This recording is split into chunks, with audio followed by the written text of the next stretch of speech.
In this video, I'm going to show you how to change your battery on your ADT control panel right here. As you can see, mine is dead. It needs a new battery. Here's the new battery right here. I'll leave this product listed and linked down below for you. So come down here, and as you can see that screw, you got to remove that screw. You need a Phillips head. Turn to the left, righty-tighty, lefty-loosey. Very simple. There's the screw right there. To remove it, you're simply going to push it up.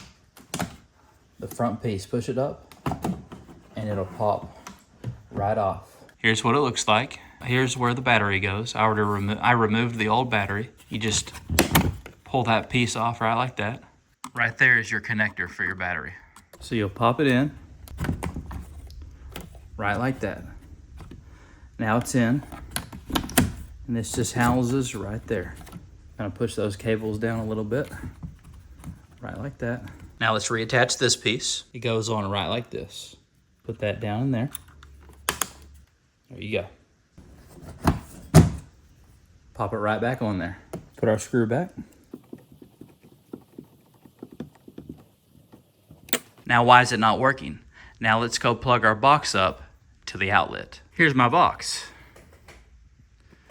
So I plug it right there. Now it'll be working. And that is how to replace your ADT alarm battery.